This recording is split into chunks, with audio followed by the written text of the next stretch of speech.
Our field of play is the tiled area. Belongs to the athletes and the athletes only. Please do not enter the field of play for any reason.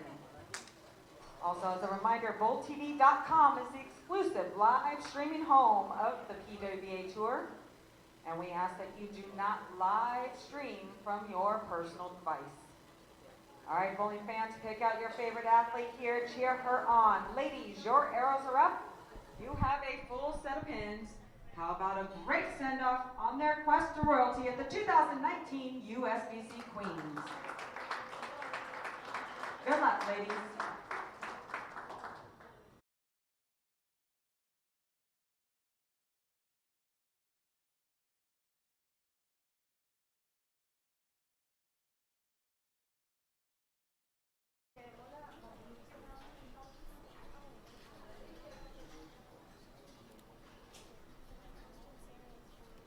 All right, ladies and gentlemen, we are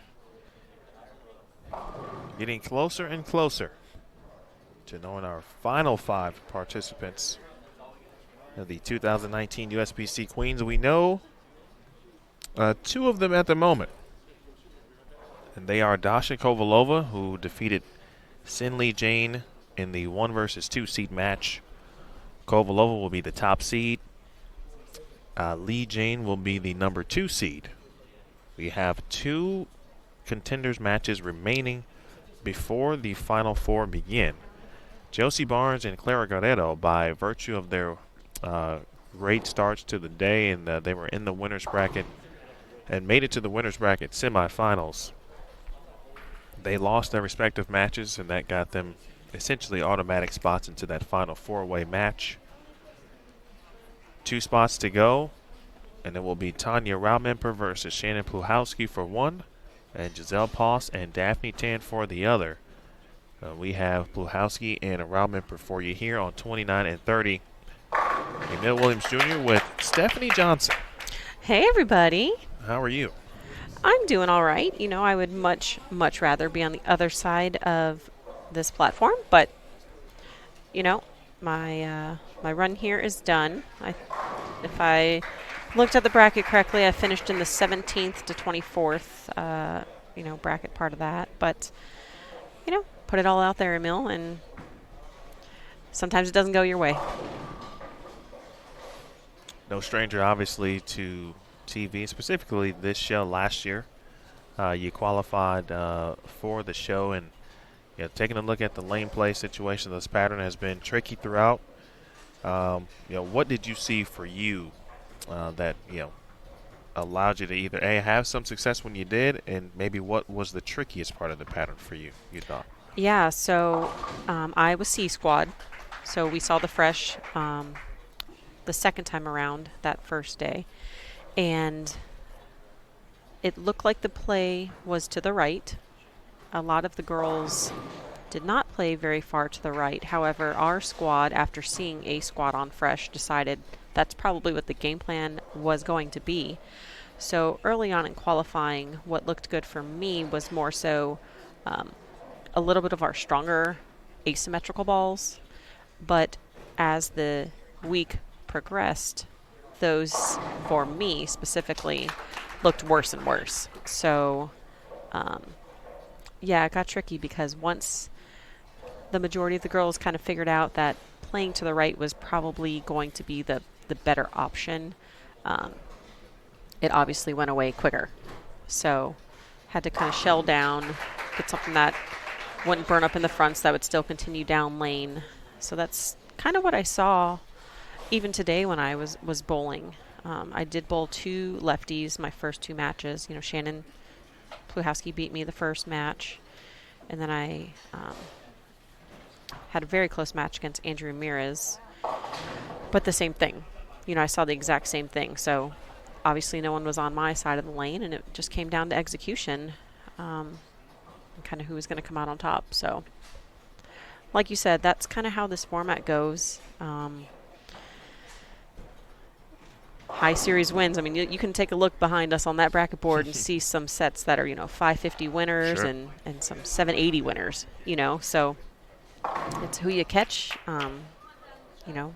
I do believe that there are some pairs in the center that are better than others, and I will speak to that with Dasha being the number 1 seed. I mean, she has a lot of games in this building.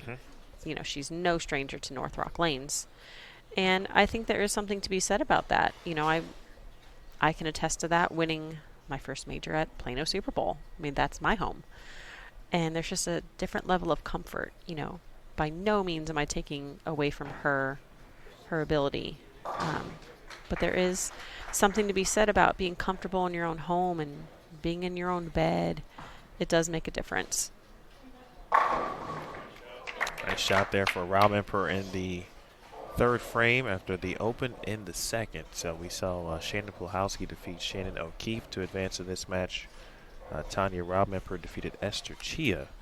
What might be the keys for each player at this point, especially obviously Shannon left-handed. And Right. something you just described is Tanya will be on her own in this situation. Yeah, that's exactly right. So, what it's going to come down to is who's going to execute, because they're obviously very familiar with their bowling ball and their reactions up until this point. They've bowled a lot of games today so far across the center. And I can speak to this specifically since they're both on staff with Ebonite International. When we have 2 players that bowl each other, the ball reps usually don't get involved. So it's kind of a fend for yourself, kind of figure it out. Now they can talk to another player, which, most of them do. So, yeah, it's going to definitely come down to execution and just getting the ball to go through the pins the right way. I saw a lot today where you could get the ball to the pocket, but you couldn't get it to really face up correctly and go through the pins the right way. So that's certainly going to be key here and essentially anytime you bowl. But it definitely was a tricky pattern. Like I said, as the week progressed after qualifying, and then you're watching the burn squad and all this stuff, you have all this information. And as each day came and went, they played a little differently. Balls that maybe looked good the day before weren't so good that day. So you kind of had to adapt, which we do often. But I drilled a ball for today, which did come into play. You just never know. You really don't know. Again, the other match ongoing right now is Giselle Poss and Daphne Tan. That one is available on 35 and 36, which would be channel or lanes 35 through 38. If you're curious or wondering, hey, where to watch it, many of you already are doing so, which is fantastic. We've had 8 I've heard channels. So much amazing feedback from Bowl TV. So I'm assuming someone was able to watch you more than one game this week. Yes, they have, which is really cool. We've definitely stepped up our game in this arena, which is pretty amazing. For me specifically, my family doesn't travel with me, and they can literally log in and watch me real time, which is really cool. So in a way, they're with me, as much as they can be. Sure. And They couldn't text you this week. At least not during no, bowling. and I'm okay with that. I think it's, when you think of the grand scheme of things, other professional sports, I'd really have to think like, who's really on their phone while they're competing, and or doing whatever, texting or playing, or I have a coloring book on my phone, so I have a coloring app that kind of keeps me just calm. But so I think it's super cool. I have no issue with that. You're literally in the zone, focusing on bowling, and that's kind of what most of us should be doing. I like that. Tanya Raumemper shot 822 earlier today. She did, and she had a 300 game. How many of those have we had this week? There's been 5 total. 5. That's 4 incredible. of them in match play. That's amazing. Because, as we just mentioned, I mean, it's not easy. I wasn't sure we were going to see one, to be quite honest with you. And, Giselle Poss was the first to get there at the end of her qualifying, basically. Yeah. And, I should say it was day 2 for her. And the final game of her qualifying block, but we've seen 4 in match play. Raumemper's 822 is the highest match play set in the history of the Queens. Wow. I mean, that's impressive. Gosh, I don't even shoot that bowling league. I guess I'd have to bowl league to shoot it anyway, but I can't tell you the last time I shot. You probably don't have time. I do sub at Plano Super Bowl. Like, there's a Friday morning doubles league that's super fun. But, yeah, for the most part, I like to spend my evenings with my children and not at the bowling center where I'm there all day working anyway. 5th frame for Tanya. And already some interesting leaves here for Raumemper. Yeah. Both of them don't look super comfortable. But again, what we already mentioned earlier, it's going to come down to execution.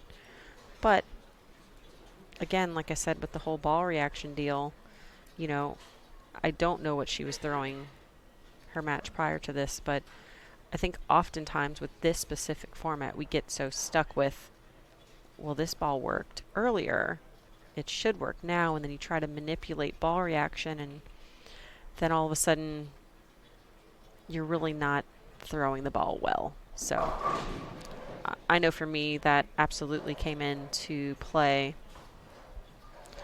It's so much easier said than done often. But that was a great cover. That 3-6-9-10. You can miss that thing so many ways.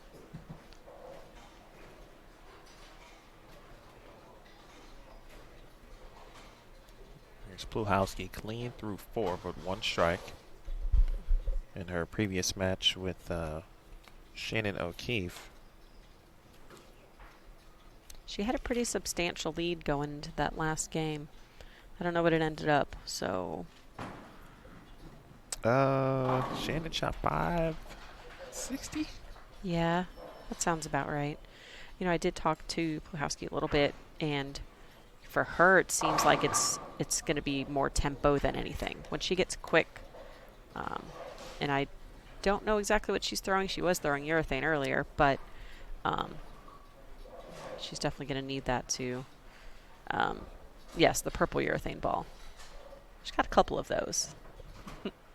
She's one of the few, I can speak on our staff, that throws it. I specifically do not, however. I haven't really encountered any sort of pattern where I need to.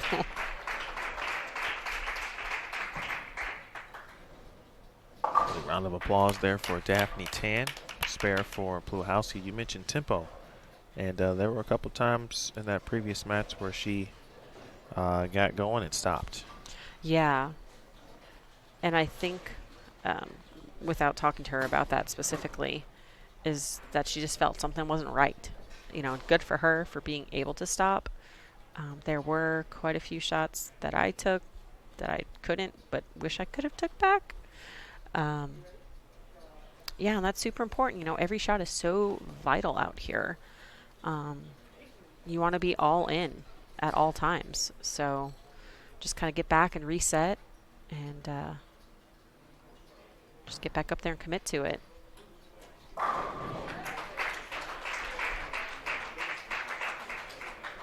Another strike by Daphne. Looks like she's got a double. And that's what I mentioned, Emil. You know, it's like getting the ball to the pocket and then actually getting it to go through it. And you see Shannon shaking her head. She knows she's close, but it's just not right. And it could be a tempo thing. You know, maybe if she slows down a little bit, lets the ball shape up. Now these lanes, if I'm correct, have been sitting for a while. So 2 rounds before this is when we re-oiled for the fresh squad. So each squad since then has been fresh. So that does make a big difference. When the oil gets to settle, blends out a little bit, you know, the pattern has time to actually adhere to the lane. And I would have to say that's what these girls are feeling right now, because the match before was fresh as well, but it wasn't sitting as long.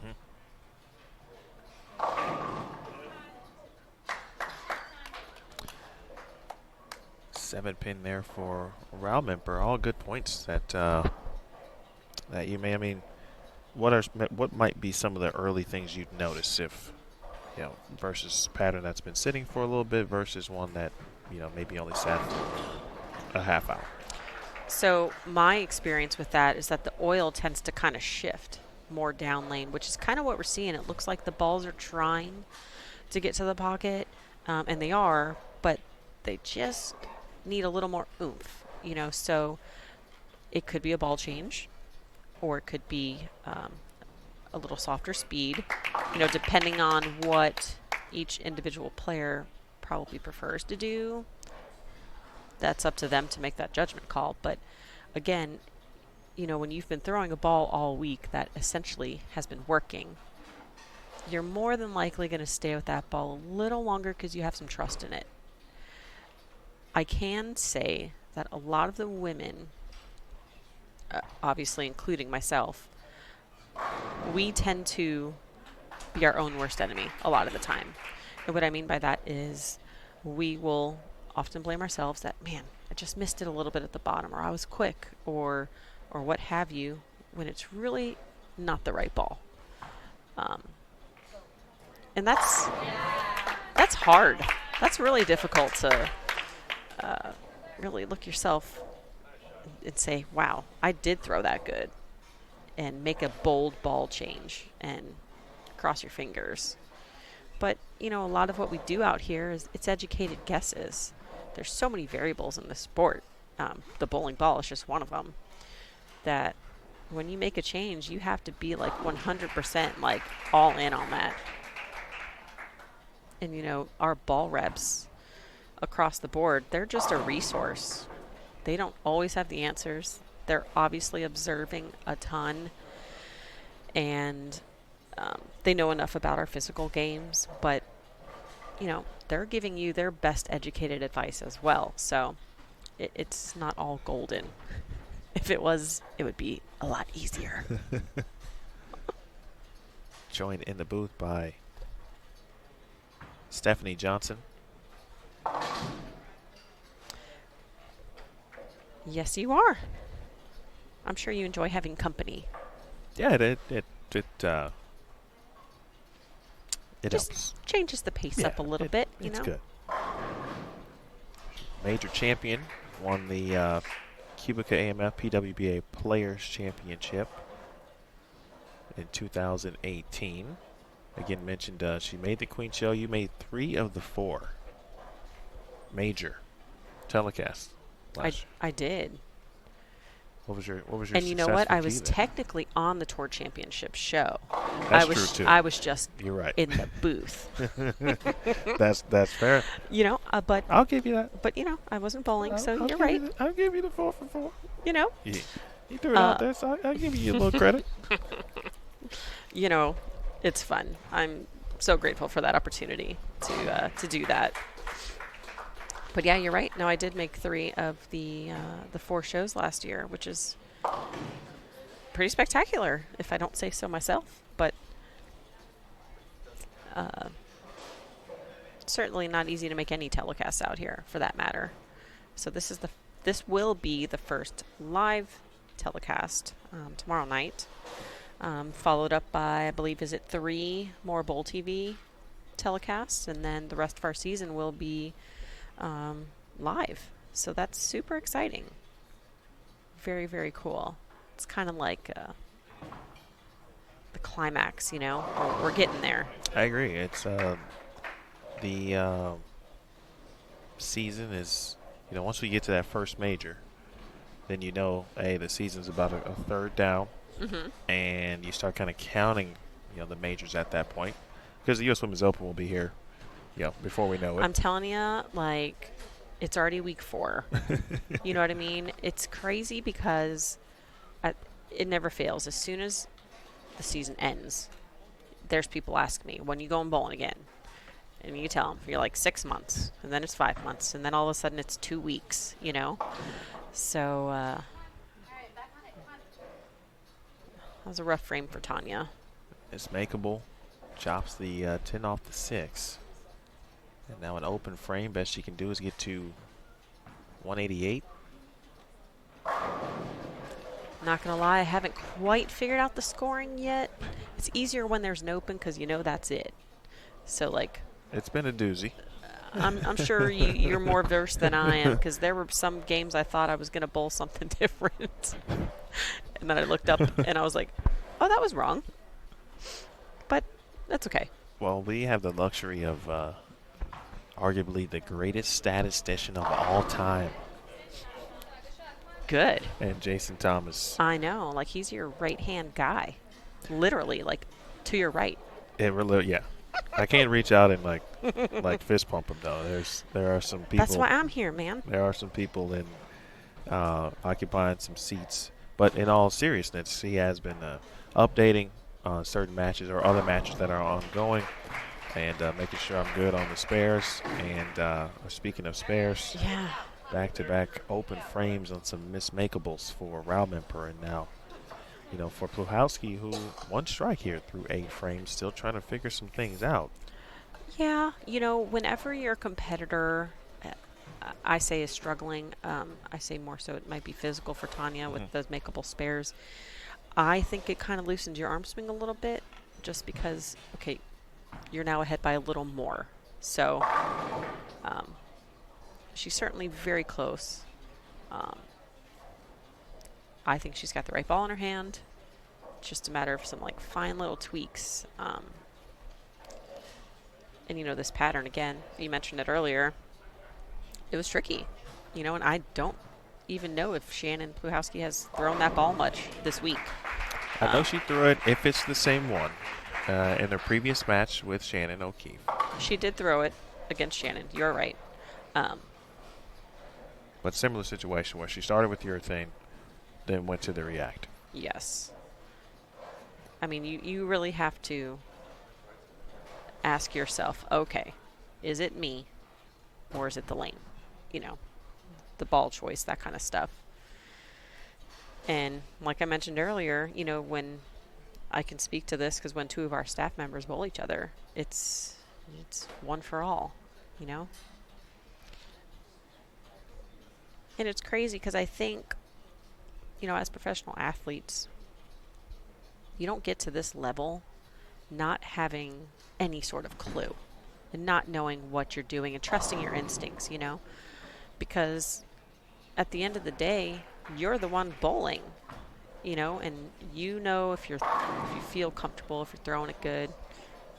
I'd have to say she didn't like that one. Sure. I think she's getting a little quick with it. But again, you know, she's not super comfortable. Tanya's most certainly not comfortable. But the beauty of this format is that it's a best series winner. So it doesn't matter if you win 1 game, 2 games. It's just the high set. So I actually like that because of situations as such. You can be down by, you know, 20, 30. You got 2 games to pick it up, so. What's your favorite event to bowl? on tour? I really have to pick one. Yes. I'd have to say the U.S. Open. Okay. U.S. Open, longer format, typically a tougher pattern. And I just always feel like that kind of plays to my strength of being able to. We're hearing some beeping behind us, so we're just kind of looking around. There's someone who wants to get some money. Someone at the ATM. Don't deny that man his money. Can't blame him for wanting his money. I mean, that machine always. He earned that money. Puts out. He earned that money. That's the only machine you're guaranteed to win on. For sure. Didn't we just have this conversation? I don't know. I feel like we had this in Lincoln. About an ATM? It's possible. Yes, I think so. I mean, I think it happened in Lincoln. We were talking about that. I mean, my answer hasn't changed. I mean, it's still the only machine that you always win on. And then I said that's not always the case. Well, that's true, but I mean, there could be that accidental one where you wrote the check for the wrong thing, and crazier things have happened. It looks like she's sticking Solid with shot. the same ball. She seemed to be in a kind of much better rhythm with that in that shot. Fluid, good off the hand. Obviously, the result was what she was looking for. Yeah, when you miss 2 makeable spares in a row, you're really hoping for a strike. Again, not that you don't doubt your ability, but just kind of get out of that funk, because it really does stick with you. That ATM machine's going crazy back there. Oh. I guess the best part about that is he has no clue what's going on. It's really entertaining, actually. A good break. However, I'm sure she was looking for the strike.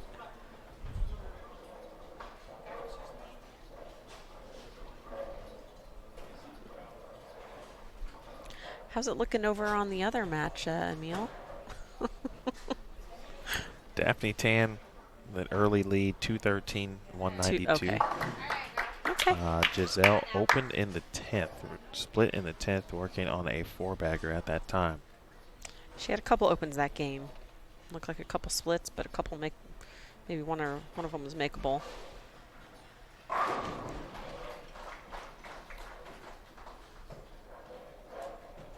All right, so keys here for Tanya and Shannon as we move to game number 2. Yeah, so, I mean, Shannon's I say she only has a 31-pin lead, and I say that because weirder things have happened already in this event where there's been folks with a substantial lead where all of a sudden their opponent just feels like, well, I got nothing to lose, so arm swing loosens up, and then all of a sudden you start striking. I'm going to say for both of them, it's just literally being present, just taking their time. Doesn't appear that they're rushing, but, just really going through the process and trusting it. I think sometimes when, Tanya just shot 150, sometimes you lose sight of literally just the process.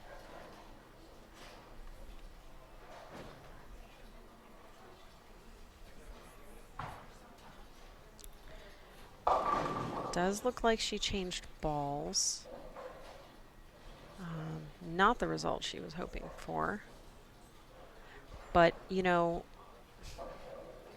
when you just shoot 150, Emil, you're more than likely going to try something else. Because, let's be real. You can shoot 150 with any ball. I would have to say that confidently. So, I'm not surprised she tried something else. Obviously not what she was hoping for, but at least that can give her a little bit of information of maybe make an adjustment or going back to her other ball, which seems to be the case. She just took her thumb out. And you mean thumb slug, interchangeable? That is correct. Just to be. No, she's just to done. clarify. She took the thumb out. Yes. I'd probably have to say the majority of the girls out here use some sort of interchangeable thumb system. I do know that Pluhowski does not, which is interesting. I love it. I've had it for as many years as I can remember. Okay. In fact, I have Cecil in the truck. He made me a new thumb today. So kudos to him. Thank you very much. He's been awesome. The weather has been really crummy today. It's cold and wet, and it's kind of been miserable putting your balls out there. So thanks to him for helping us. Not only Cecil this week, but also the staff at the Women's Championships. I know they were helping players throughout the week, especially early on as you guys were entering the building, and they've been helping with the valet service and getting your equipment to you back and forth. Can we just talk about that for a second? Sure. That has been probably one of the coolest things ever. Literally, people, you brought your balls down to lanes 1 through 6, and you met with whomever. They gave you a valet ticket, and they kept a copy on your bag, and that's how you retrieved your bowling bags. It was so fun.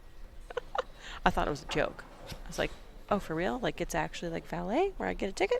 So I have to keep this ticket? Because I always lose those things. You know what I mean? Like, you put it in a pocket. It's in your purse. It's in your bowling bag, your back, wherever.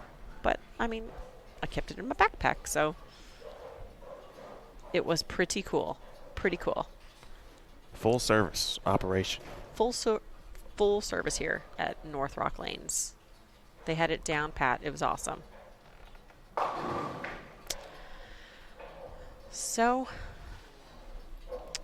this is an interesting match. I have a feeling this is only going to get more interesting, Emil, because both of them are a little lost, if we could say that.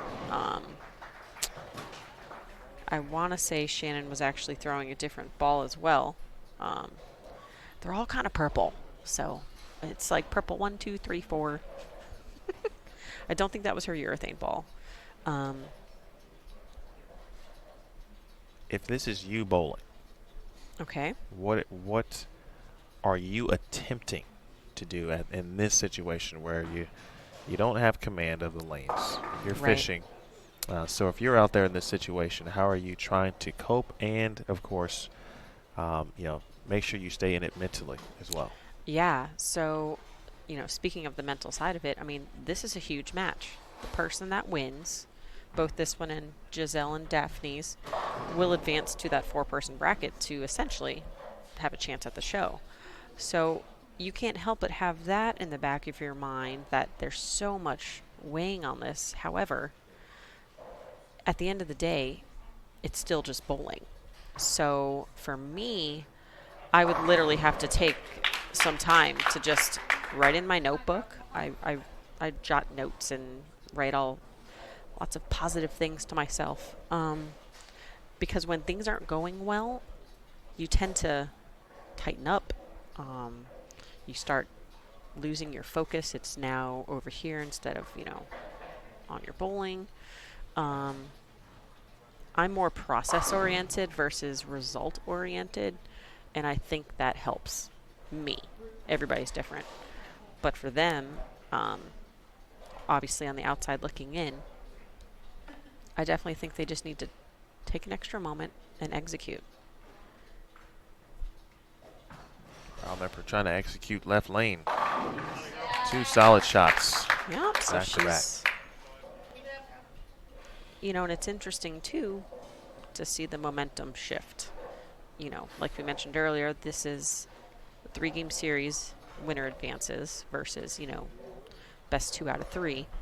So with Shannon and Tanya's match specifically, they're not at all interfering with each other. So it's just getting that ball in your hand that you're going to be comfortable with, that maybe can loosen up your arm swing, and then kind of go from there.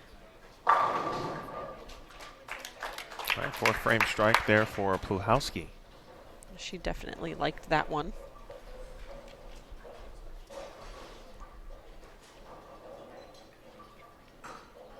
She did miss the head pin on this lane, the frame prior, so it seems like she's kind of trying to assess what she's going to do next. Shannon has won the event, of course, in 2006. Also has one additional TV finals appearance. That was in 2015. She finished third. Also on that show, Liz Johnson, who won, Erin McCarthy, who was the #1 seed there, Maria Jose Rodriguez, and Liz Colkin. Good group. You know, this group so far, so of course Dasha's the #1 seed from Ukraine, and then Lee Jane Sin from Malaysia. And we have quite a few international players still left. So it's definitely going to be a unique group of women competing. You know, and they do come over with their team, usually, some of the Asian teams. And they certainly make a statement.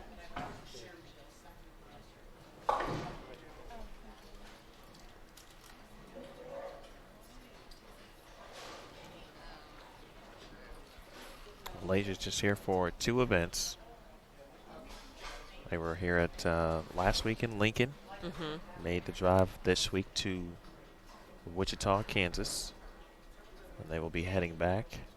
They've got, along with Singapore, several events to look forward to, including the Asian Championships, the Southeast Asian Games.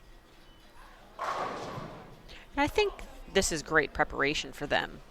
100%. You know, I'm probably confident in saying that, you know, that's a primary driving force in them coming over here. You know, this is the best of the best. And to have that opportunity and the support from, you know, their team and federation and country, I'm sure it means a lot to them.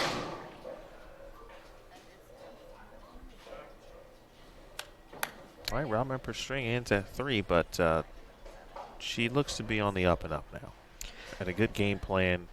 And, you know, as you mentioned, just kind of when you see some positivity take place in the results, that helps. It certainly does. I think there's just, you can just relax a little bit, you know. Again, it's easier said than done the majority of the time. But the shot making tends to be better. And with that comes usually makeable spares. I know Tanya missed a couple of them last game, but, you know, it's done is done. So that's another huge proponent of our sport, is just to not dwell on the what happened and focus on the now. We get so caught up with the what ifs. And again, like, your focus needs to be just right where you are, you know, lane 29, like, just make a good shot. All right, she'll take that. And she did. She will take that little late slapper. It's interesting. Tanya looks like she's using something that has a little more shine to it. Maybe it's lane shine. I do think it is lane shine. I want to say it is a Triton Elite. Shannon does have one of those, which, if I'm not mistaken, it's actually what she just picked up. So, you know, an interesting fact of being on the same staff, and even though they're on different sides of the lane, if the ball motion seems to be working, you know, why not give it a try?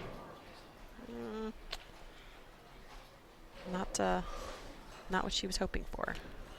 Maybe a touch quick there, but the split here in the 6th, and it's been up and down for both players as we've documented. 188 for Puhalski to start, 157 for Tanya, but it's been Tanya to kind of quickly rebound and have some positivity, has thrown, I would say, the majority of better shots so far here in this game. Yeah, 100%. You know, in Shannon's 188 game, I don't even think she doubled, actually. Oh, Wow. nicely done. That's impressive. And a little, like, almost smile from Shannon. Did you see what I did there? That's impressive.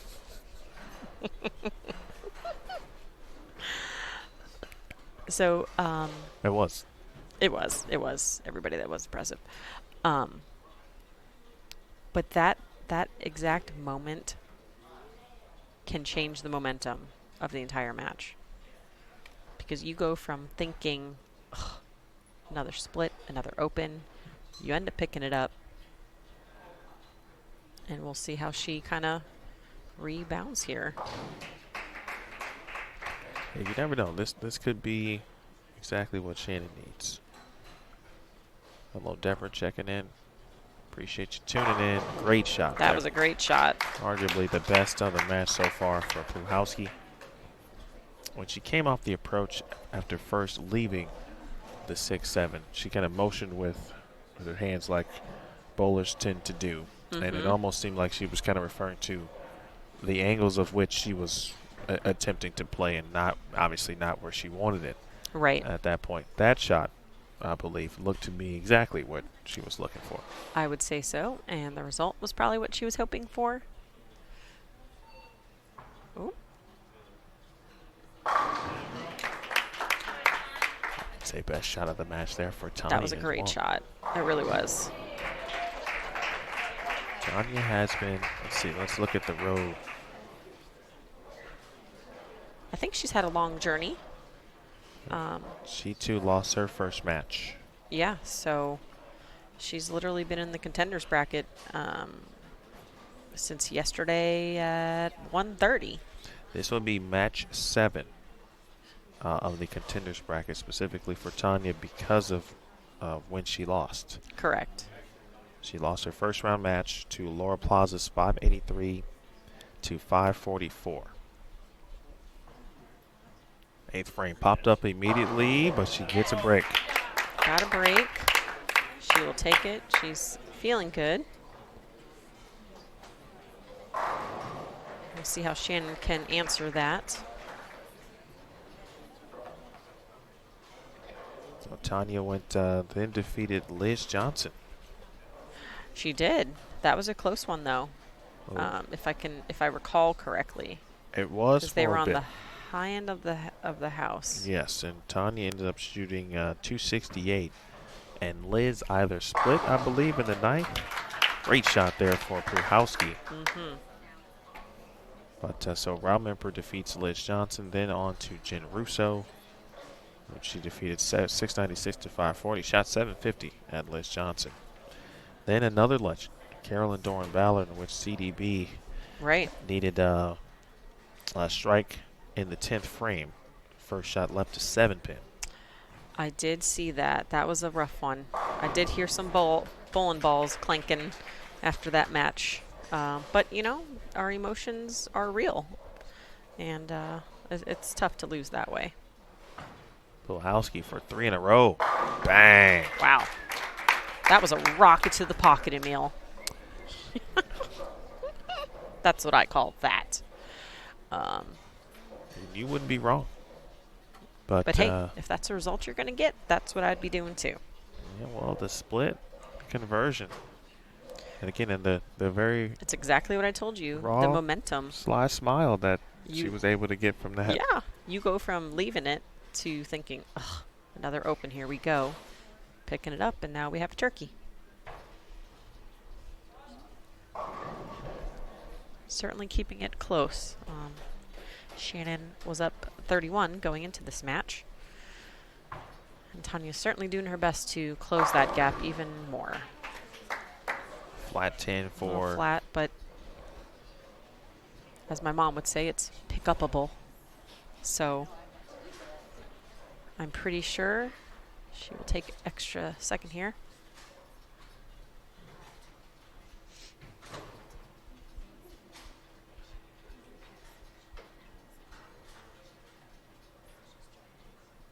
got word that in that Liz Johnson Tanya Rahman per match, Liz left a stone 7. Oh.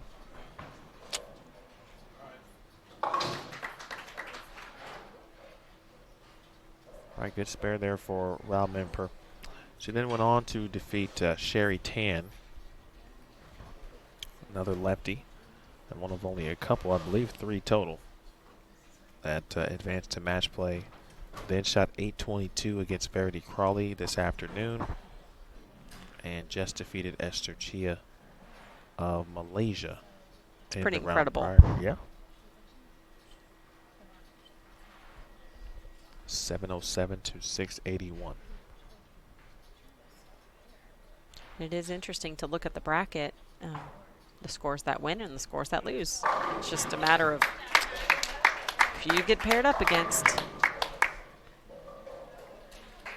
How are we faring down there with the Giselle Daphne match?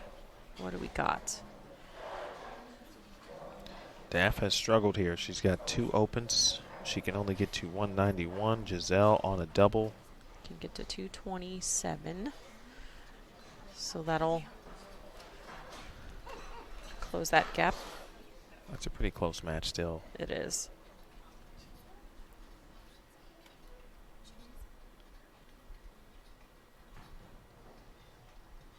You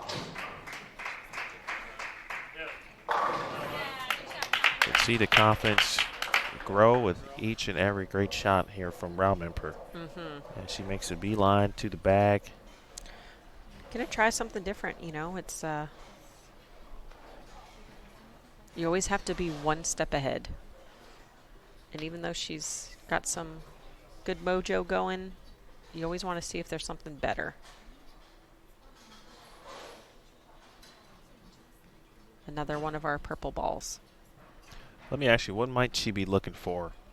Like, you know, if she sees something, let's say the ball strikes, and but what specifically might she be looking for with this She's shot? more than likely looking to see where the ball is actually going to change direction.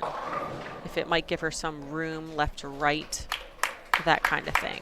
'Cause she's pretty straight with the ball she was using, which does look very good. So based on her fill ball, and again, not knowing if she felt like she'd throw it good or not, she more than likely will stay with what she was throwing.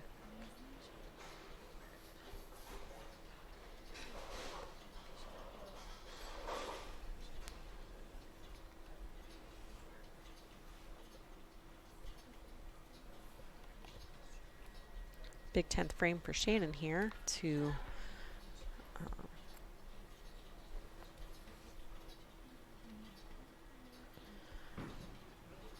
226 max score. So Tanya will get some pins back. She likes it. You've known Shannon for a very long time, and both Shannons Yeah. in that sense as well, and spent time on Team USA. What makes Shannon one of the really greats, certainly, no matter lefty or righty, in your time and experience, obviously, of Yeah. being around her? I think she's just confident in what she can do. She's been around the game for so long and had her share of, essentially success and failure, that I just think makes her one of the best out there.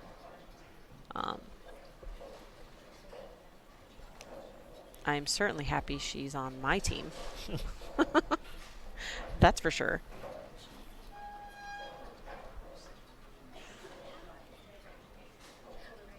Spare will give Shannon 214. So that'll close the gap to, is that 11 pins, right? So 11 pins is essentially a spare, if you will. So very, very close match.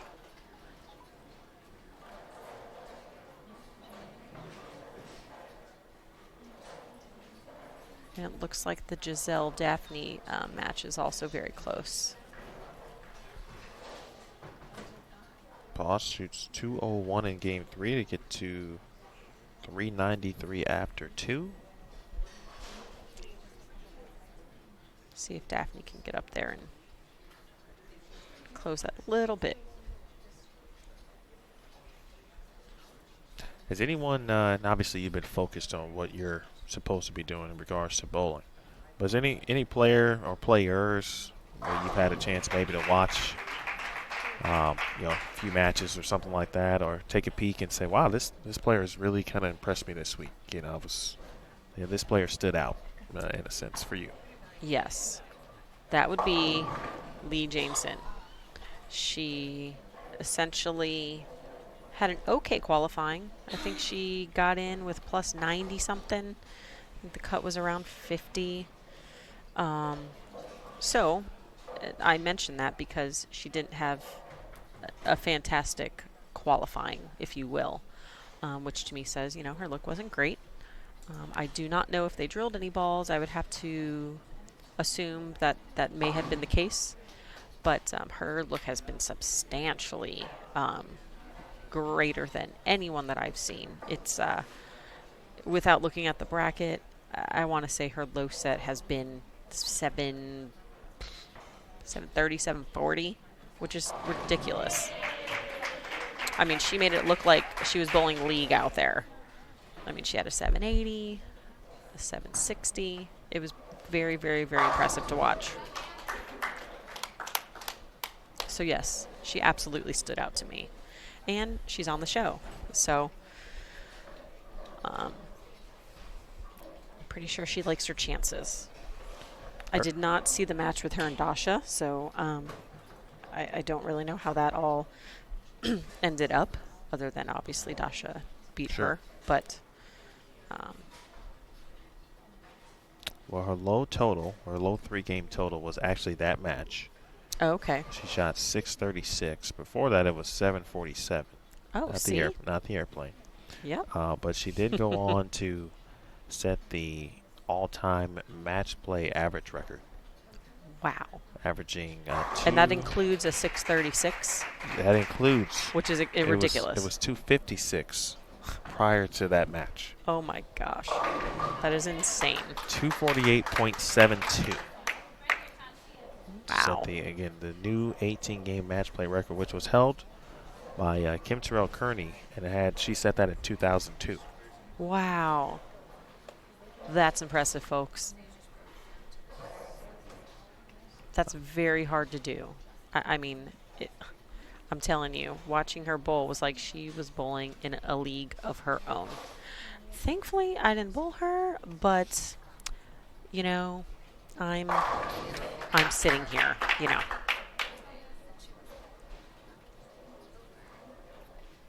She threw one ball all day, phase 2. One ball. I mean, that's wow. I mean, that's a testament why to. else would you throw it? I know. That's what I'm saying. If you had success the match before, you're more than likely going to start with that ball. And if you're on pace for 750, I probably wouldn't change a thing. I mean, she really did set the tone early. Like, she came out with 783. She was swinging. And then 781, and it was like, whoa. Oh. Whoa. No one else in here is doing that. Who's in her part of the bracket, But, I mean, I tell you what, she had her game face on. That is for sure. She's back on the Queen Show for the second time. Last time she was on the Queen Show was 2016, and she finished 5th. Oh, okay. Yeah, they're no stranger to that type of setting. And I, without knowing exactly, I have to think that a lot of them dedicate a majority of their life to the sport. A lot of them, it is their actual job. So they are in the center day in and day out practicing, working on their game. And it shows. I mean, they're always a force to be reckoned with whenever they do come over here. Excellent spare made by Raumemper, who was actually hooked at the bucket and textbook, if you will. Yeah, I mean, It's interesting to watch the way some people shoot spares, but sometimes it's just a gut feeling for what the lane is giving you. So good for her. And Shannon knew immediately she didn't like that one. It leaves a 2-7. Yeah, it looked like, I mean, clearly it was right off her hand, but it looked like she kind of shut down and closed off her shot quite a bit there.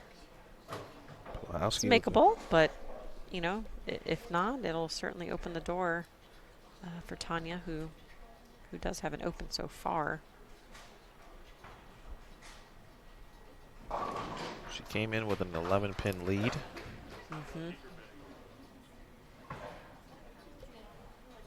And she takes care of business. Interesting that both of these matches, Pluhowski, Raumemper, Paul Tan, 11 pins to deficit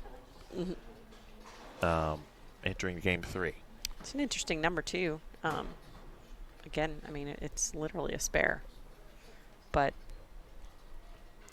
as we've already seen thus far, sometimes those are hard to come by, especially when you leave, you know, the bucket, the 3, 6, 9, 10, you know, the clusters of the pins, which there's just more ways to miss it.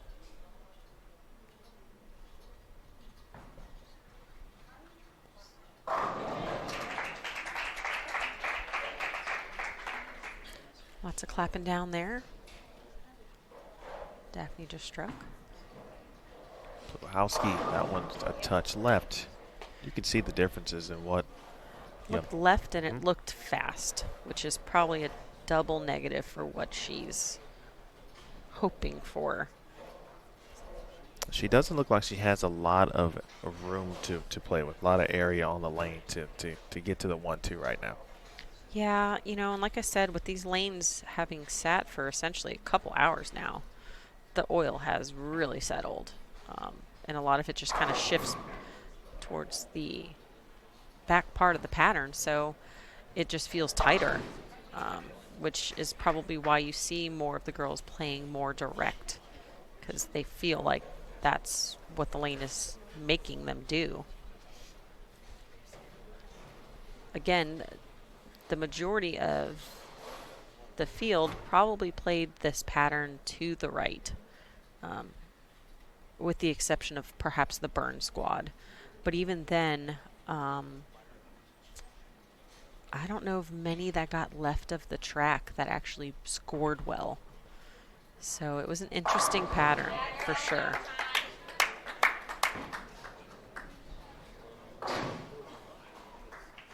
Shot there for Tanya in the 4th, as now it's just kind of, the frames start to dwindle down.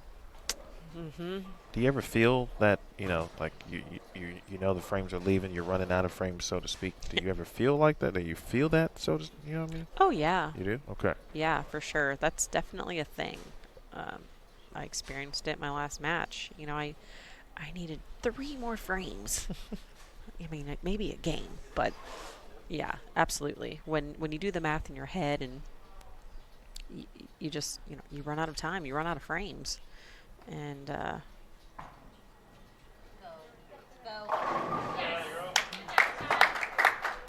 that's a big double right now at this point in the match. Double 2-7, and then spare for Pluhowski. Raumemper with a double of her own. Again, 11 pins was the difference. Raumemper has to beat Tanya by that amount, say by 12. And again, it just looks like, you know, Shannon might be getting a little faster. Adrenaline, I'm sure, is pumping. But, you know, that's certainly something that we have to take control over. Just seems like she's getting a little quick, that her ball's not able to really shape.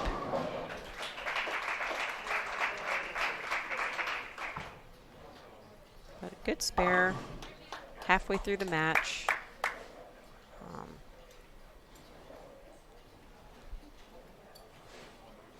you know, when your partner or your opponent, excuse me, has a double, you almost feel a little extra pressure of, man, okay, they clearly got something going on.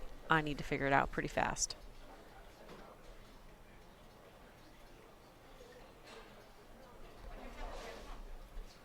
Big shot coming up here, 6th frame for Pluhowski. If you're just joining us, you're watching the USBC Queens here on Bowl TV. We have 2 contenders bracket matches remaining before our final 4-player contenders bracket match. We'll fit the 2 winners of these respective matches, Pluhowski and Raumemper, that you see here, and Giselle Poss and Daphne Tan off to the right, and a 6-pin. She liked that one. She might have helped just a little bit, considering what happened on lane 30. But if I'd have to guess, Emil, that she's just feeling it, that to your point of running out of frames here, got to get something going. My opponent has something going, you know, and try and figure it out. Does with the condition and the lane settling, what about carry down in that sense? How's that interacted or added on potentially to what we're seeing? So I would have to say that what I mentioned earlier about kind of the oil shifting, you know, towards the back part of the pattern, it's going to feel that way. It's probably going to feel tighter down lane, which I think the hardest part for a bowler to see is your ball hooking early or is it tight down lane? Which I would say the majority of this week it was early hook, because a lot of people were playing the same part of the lane, so your ball would burn up and it would have nothing down lane. So it absolutely has, it is a factor. It really is. Again, just trying to adapt as quickly as you can. Daphne Tan has started with a spare 3-bagger and a 7-10, it looks like, for Poss here in the 5th frame. And she certainly, and for every right, not happy about that one after leaving, watching her facial expressions. Right. She took care of the count. And now back to Raumemper on a 3-bagger. And really since game 2, it's been Tanya who's been essentially the aggressor because of her ball reaction. And there's another one. Yeah, she feels like she's got the momentum on her side now, which I would have to agree with. However, the game is not over, and you know, she's certainly going to have to just breathe, relax.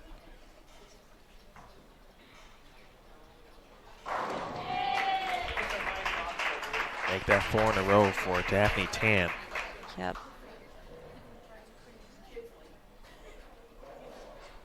Nice little crowd here watching. Roll. No. Tough break right there. And she knows it. You know, she's we're on spare number 5 here for Shannon.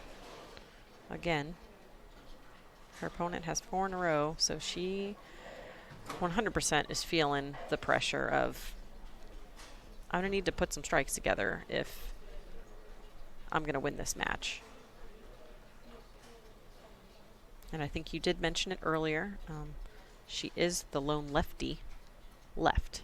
So, you know, there's something to be said about that too. Yeah, I'd have to think that, yeah, depending on how you look at it, but certainly hoping to advance A to the Final Four to have a chance at the show, and then B, you know, she would still be the only lefty. So, you know, from an advantage perspective, however you want to look at that, it could be something if she were to make it there. Correct. With 3 righties. Absolutely. And 1 lefty. 100%. Because again, the winner of this match advances to the 4-person bracket, and 3 of them make the TV show. So there's certainly, pros and cons to it.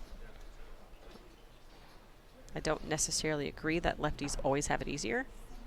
I don't think she would agree. And at this point, she probably would say the same thing. Absolutely.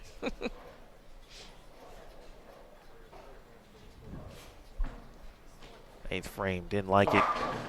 Didn't like it, Oh my. but got lucky. You never know. Need a little quick score change. Sometimes. The roll of the two. And as Tanya's getting up here seeing that, sometimes that gets in your head too. That, your competitor just tripped a whatever, in Shannon's case, a 2-pin. But Tanya has to literally get up there and just focus on her shot because you can't control what everybody else is doing. Looks like Giselle's having a little tough time over there. Her opponent's got 4 in a row. Same kind of thing. Momentum kind of shifts. Tanya. That looks good. And the 9-pin stands. That's a good shot.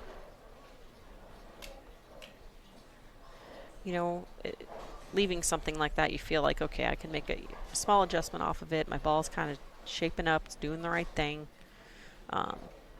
It's when you don't get that kind of reaction. You're trying to manipulate something. And the shot making and the execution kind of suffers as a result.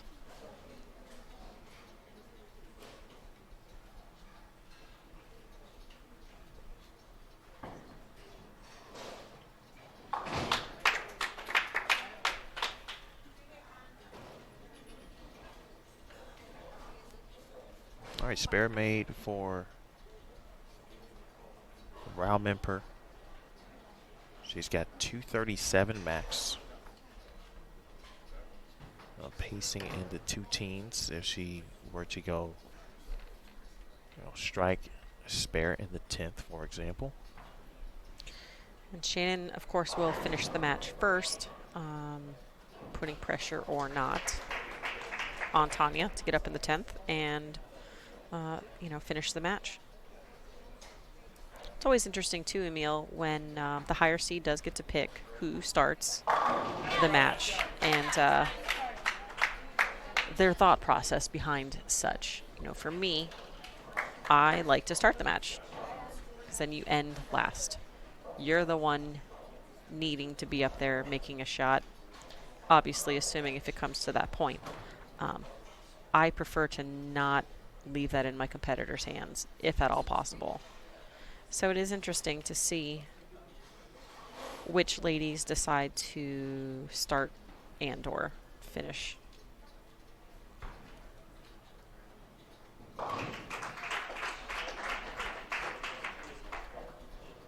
The ball is still in the court of Pluhowski. This would be a huge strike right here. Well, that was a must-have. And that's really not what you want to be shooting at, needing to fill a frame, essentially, because you never know what Tanya's going to do in the 10th. But that's probably not something Shannon's wanting to shoot at right now.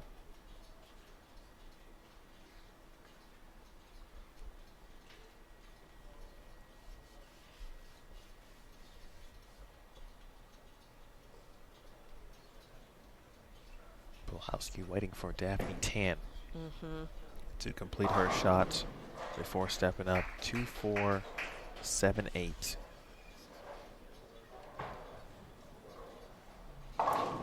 Big spare. It's a huge cover. It's a huge cover. Again, not easy.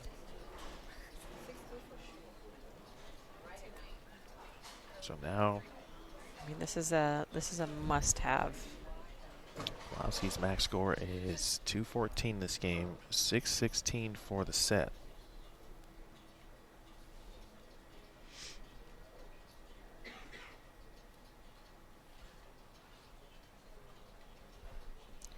So essentially, if Shannon strikes out here, it's going to force Tanya to get the first two, if my math serves me.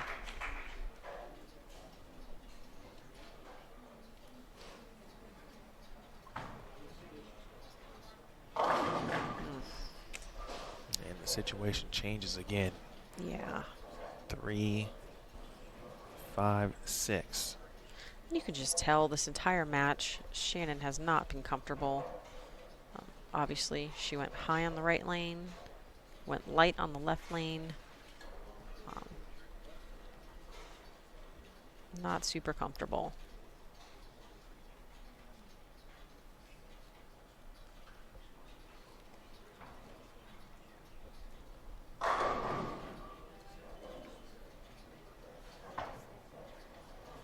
But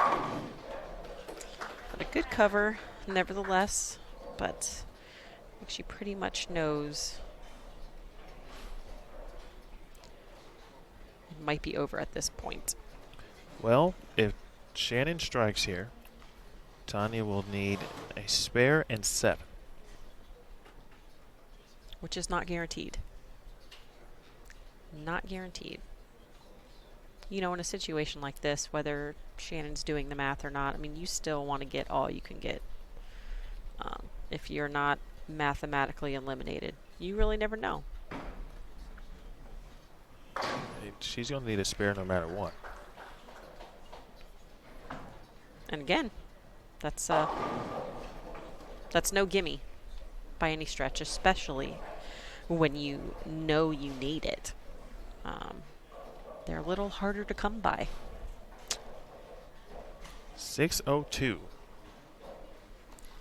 That was a rough one. I have to say, if I asked her, she probably wouldn't be happy with that. She did kind of walk over here to the side and just kind of shaking her head a little bit. Almemper. Bang. That's a winner. And there it is. Didn't have to pick up a spare. I mean, in a perfect world, that's what you do. So Again, she bowled 157 out of the gate. And with this format, it's high series wins. So, well, I've seen more matches with players who begin the match with a low game and end up winning. I agree. Because I think it's that mindset of, man, something's got to give here because what I'm doing isn't working. So interesting enough, we got on the show Ukraine and Malaysia. And now these next 4, we will have Indonesia, USA, Colombia, Singapore. and Singapore. That's pretty cool.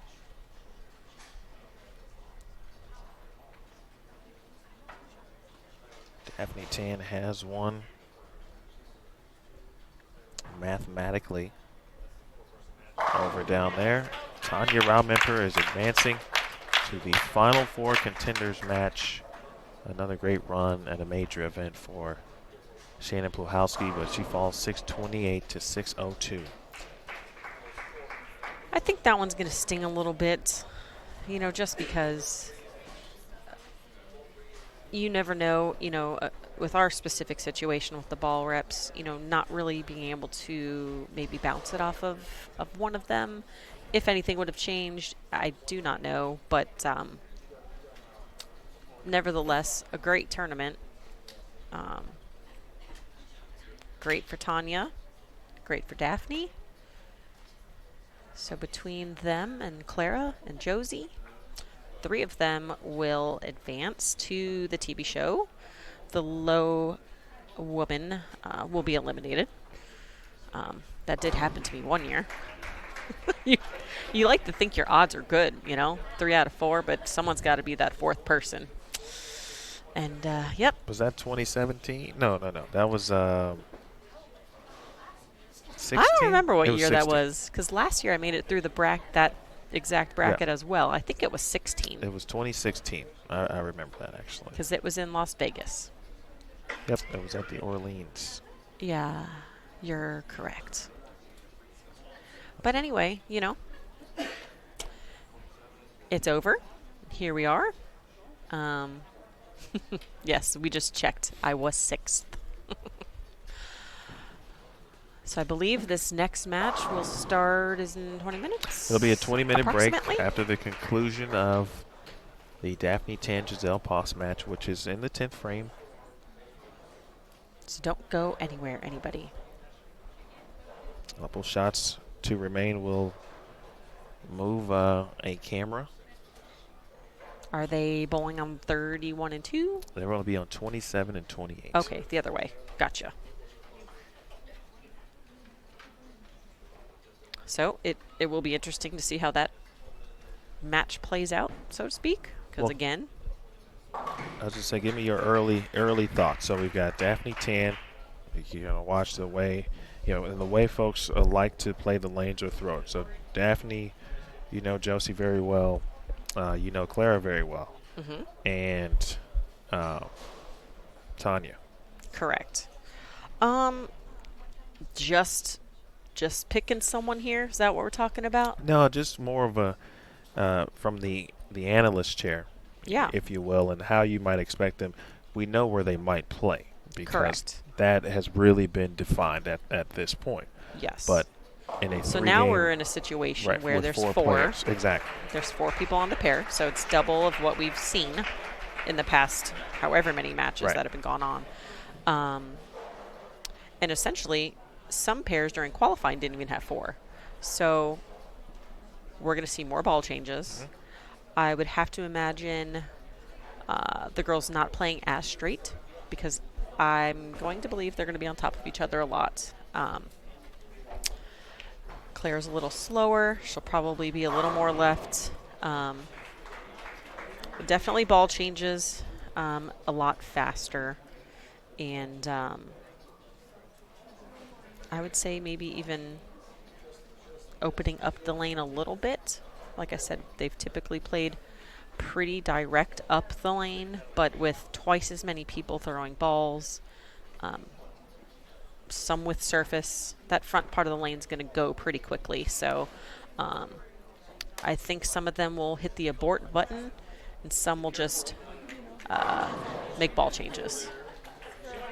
Excellent run this week for Giselle Poss as well. She, too, is really inching closer and closer to nabbing a title. She's got a TV appearance, but the talent's there certainly evident. And she, very early on in her career, tends to perform well also in majors, which is always a good sign.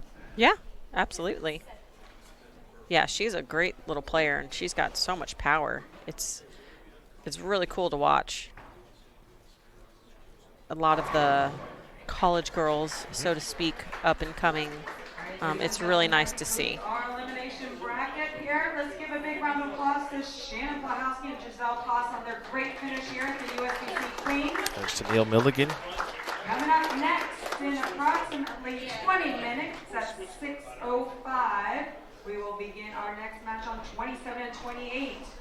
Our final 4 here with Josie Barnes, Clara Guerrero, Tanya Ramenher, Daphne Tan. Our top 3 total pin scores for 3 games will advance to our live CBS Sports Finals. Ladies, please meet me in the back room, locker room, brackets, photo booth here in 5 minutes. 5 minutes.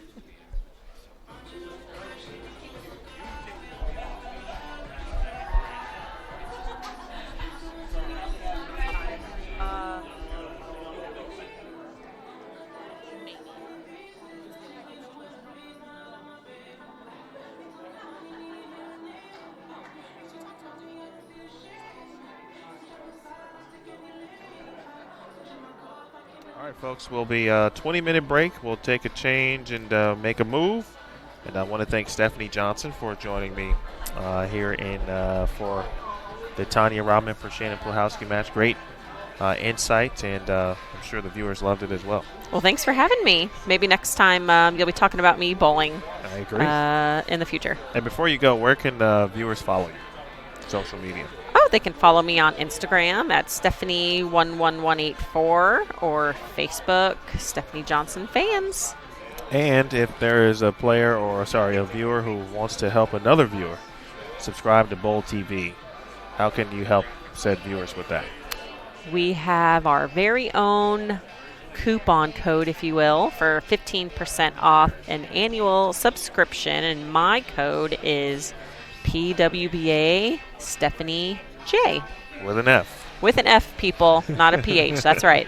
All right. Thanks, Steph. And we'll be back, folks, 20 minutes until the Final Four match, and we'll know our final 3 players who will advance to tomorrow's TV show. Back with you here on Bowl TV.